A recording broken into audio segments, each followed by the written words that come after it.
2017년 관광법에 따르면 관광객이란 여행지에서 수입을 얻기 위해 통학이나 취업을 하는 경우를 제외하고 여행을 하거나 여행을 병행하는 자를 말한다. 중국인 폭증으로 똥범벅 초토화된 북유럽 동아마을 모두가 포기한 그때 한국인 단체 관광객 모자 일주일 뒤 저는 스웨덴 예테보리에서 살고 있는 아니타라고 합니다. 저는 이곳에서 평생을 살았고 현재는 공무원으로 일하며 제 고향인 예테보리를 더욱 살기 좋은 곳으로 변화시키기 위해 노력하는 중입니다. 그러나 몇 년 전과 비교해 본다면 예테보리는 정말 엄청나게 오염되었고 더 이상 아름다움과는 거리가 멀게 되어가고 있었습니다. 제 개인적인 노력만으로는 도저히 예테보리를 살릴 수가 없었고 그저 다른 주민들처럼 모든 것을 포기하고 현실을 받아들일까도 생각해봤죠. 하지만 그때 한국인들이 저희를 구원해줬고 한국인들 덕분에 저희 도시는 옛날의 아름다움을 되찾게 되었습니다. 만약 예테보리를 진정으로 사랑하는 주민들이라면 아시아인들 중에 유일하게 한국인들의 외형을 구분할 수 있고 기본적인 한국어 또한 알아들을 수 있을 거라고 확신하는데 그 정도로 저희는 한국인들을 사랑하고 존경하고 있죠. 저희가 왜 이렇게 한국인들을 좋아하는지 설명하려면 먼저 저희 마을이 왜 오염되었고 붕괴됐는지부터 알아야 할 것 같은데요. 원래 예테보리는 많은 관광객들이 몰리는 아름다운 도시였고 수많은 외국인들이 아름다운 자연과 한적함 그리고 꽤나 발전된 인프라를 즐기며 휴식을 취하다 돌아가곤 했습니다. 그런데 몇 년 전부터 중국인들이 스웨덴으로 엄청나게 몰려들기 시작하더니 이제는 예테보리까지 점령해버렸죠.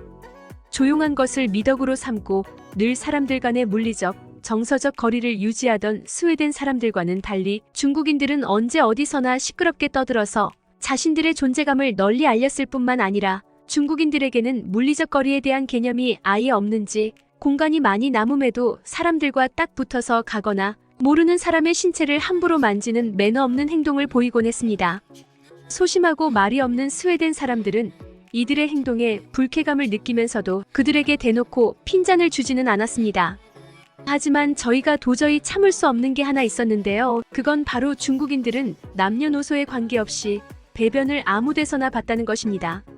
솔직히 스웨덴 남자들도 정말 급한 경우에는 으슥한 골목길에서 소변을 보는 경우가 있습니다. 저도 몇 번 목격했으니까요. 그러나 중국인들은 그와는 차원이 달랐습니다. 이들은 수치심이라는 감정이 아예 없는지 길거리 한복판에서도 대놓고 노상 배변을 하곤 했고 심지어 대중교통에서 대변을 보는 경우도 있었습니다. 이런 중국인들의 상식 밖의 행동에 마을 주민들은 치를 떨었고 결국 참다 못해서 이들에게 항의하기 시작했는데요. 하지만 중국인들은 스웨덴어는커녕 영어조차 할 줄 몰랐고 이들은 오히려 소리를 지르며 맞섰기 때문에 목소리가 작은 저희는 항상 중국인들에게 기세가 밀리곤 했습니다. 그렇게 기세 좋은 중국인들은 점차 마을을 파괴하기 시작했는데요. 중국인들은 저희의 아름다운 바다와 저희의 역사가 그대로 녹아들어 있는 건축물들 그리고 사진 명소로 유명했던 멋진 골목길 등에 노상 배변과 쓰레기 무단 투기 등을 하며 마을을 망치기 시작했습니다. 심지어 중국인들이 얼마나 쓰레기를 버려대고 배설도 아무렇지 않게 했으면 예테보리의 몇몇 해변들은 오염의 이유로 몇 개월 동안 폐쇄되기도 했는데요. 저희는 중국인들의 이런 뻔뻔한 행위에 시위까지 하며 중국인 입국을 막자고 주장했지만 스웨덴 정부는 길거리에 배변을 하지 말라는 표지판만을 설치해줄 뿐 경제적 이해관계 때문에 별다른 조치를 취하고 있지도 않아서 피해는 점점 커져만 갔습니다. 결국 아름다운 예테보리는 옛말이 되었고 관광객들은 똥 오줌으로 범벅된 저희 마을을 찾지 않기 시작했습니다. 그렇게 중국에 질려버린 몇몇 주민들은 정들었던 마을을 떠나버렸고 마을이 점차 붕괴될 때쯤 나타난 게 바로 한국인들이었습니다. 사실 스웨덴은 아시아 관광객이라고는 대부분이 중국인들 뿐일 정도로 아시아 지역에서 그다지 알려져 있는 관광지는 아닙니다. 그런데 요즘에는 스웨덴을 방문하는 한국인 관광객들이 늘기 시작했고 예테보리에도 한국인들이 보이기 시작했습니다. 이건 제게는 희소식이었습니다. 저는 폭설로 인해 집에 꼼짝없이 갇혀 있어야 할 때마다 한국 드라마를 시청하며 우울증을 극복해내곤 했고 한국 문화를 너무나도 좋아해서 스웨덴 내의 한식당에도 자주 들르곤 하거든요. 그래서 저는 얼굴과 옷차림만 봐도 한국인들을 구분해낼 수 있고 한국인들만 보면 괜히 내적 친밀감이 형성되곤 했죠. 저는 가끔씩 제 한국어 듣기 실력이 어느 정도 되는지 확인해보고자 한국인들을 따라다니기도 했는데요. 그러다 한 번은 이들을 따라다니면서 정말 충격적인 장면을 목격하고 말았습니다. 바로 한국인들은 그 어떤 스웨덴인들도 하지 못했던 일들을 처리하고 있었기 때문인데요. 스웨덴인들과는 달리 한국인들은 중국인들의 행패를 그냥 보고만 있지 않았는데, 저는 어떤 한국인 아주머니 무리를 따라가던 중 마침 한 중국인 부부가 골목길에서 자신의 아이를 배변을 시키고 그 흔적들을 치우지도 않고 그냥 가는 장면을 목격했습니다. 스웨덴 사람들은 이 장면을 보고도 그냥 표정만 찡그릴 뿐 아무 말도 못하곤 하는데, 한국인 아주머니들은 달랐습니다. 이들은 중국인들을 부르더니 이 배설물을 치우고 가라며 화를 냈거든요. 제 부족한 한국어 실력 탓에 여기까지밖에 알아듣지 못했지만 어쨌든 그렇게 한국인들은 한국어로, 중국인들은 중국어로 엄청나게 싸워대기 시작했죠. 그런데 놀랍게도 공공장소에서 그렇게나 조용하고 매너 있던 한국인들은 싸울 때는 언제 그랬냐는 듯이 완전히 돌변해버렸는데요. 그렇게 쩌렁쩌렁한 목소리를 자랑하던 중국인들도 한국인 아주머니들 앞에서는 겁먹은 고양이처럼 작아지기 시작했는데, 결국 중국인들은 눈이 돌아간 한국인 아주머니들의 기세를 꺾을 수 없었고 그저 주섬주섬 자신들의 배설물을 치우고 도망가 버렸습니다. 이뿐만이 아니었어요. 한 번은 근처 해변가에 중국어로 적은 배변 금지 표지판을 설치하러 간 적이 있었는데요. 어떤 한국인 무리와 중국인 무리가 싸우고 있는 게 아니겠어요? 대충 들어보니 어린아이들도 많은 해변가에 중국인들이 대놓고 소변을 보고 쓰레기까지 아무데나 버리고 그냥 가려고 해서 이 한국인들이 함의를 한 모양이었습니다. 재밌는 점은 한국인들은 국제 공용어인 영어를 사용하고 있었으며 중국인들은 아예 소통을 포기했는지 중국어를 사용하며 시끄럽게 소리를 지르고 있더군요. 저는 스웨덴인으로서 한국인들에게 너무나도 죄송했는데, 정작 해변의 주인인 스웨덴 사람들은 그 장면을 멀뚱멀뚱 구경만 하고 있는데, 한국인들은 저희를 위해 용기를 내서 나서준 것이기 때문입니다. 그런데 저는 여기서도 엄청나게 충격적인 장면을 목격하고 말았습니다.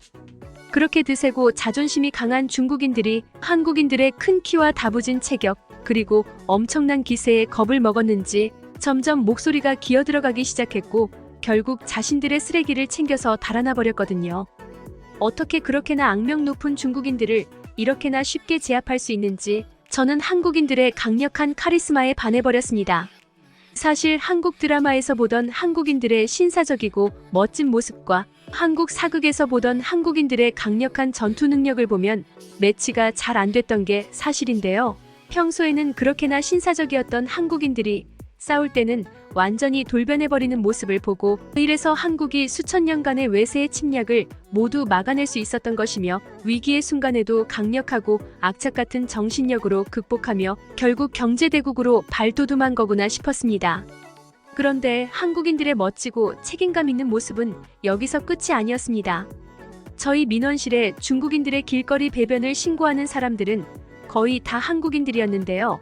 정작 현지인들인 스웨덴인들은 귀찮다며 누가 대신 신고해주겠지 하는 마음으로 신고를 하지 않지만, 오히려 스웨덴과 전혀 상관없는 한국인들은 이런 불편을 적극적으로 신고하는 모범적인 시민의식을 보여주죠. 그렇게 저희 마을로 놀러오는 한국인들이 점차 늘어남에 따라 오줌으로 범벅된 해변과 길거리는 점차 깨끗해지기 시작했고, 밤만 되면 늘 중국인들이 버린 쓰레기가 나뒹구는 공원도 원래의 모습을 되찾기 시작했습니다.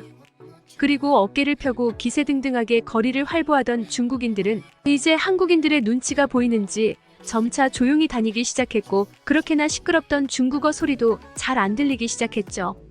저는 한국인들의 이런 멋진 모습에 감사하면서도 뭔가 부끄러웠습니다.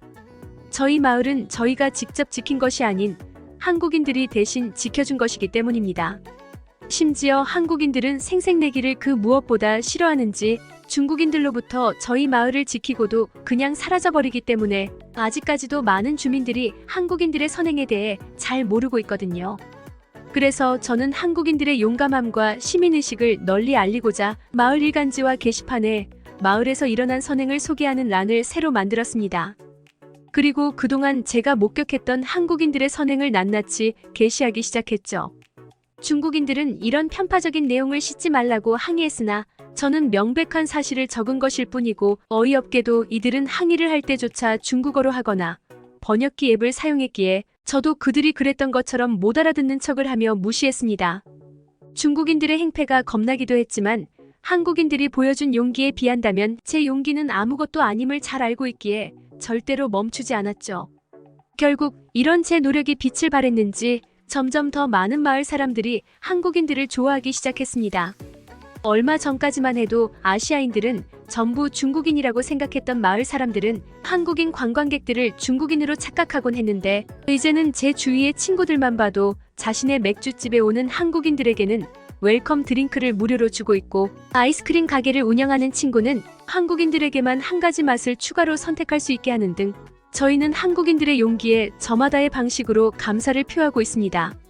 한국인들이 아니었다면 저희 마을은 분명 똥범벅으로 망해버렸을 테지만 영웅 같은 한국인들 덕분에 이제 예전의 아름다움을 거의 되찾은 상태입니다.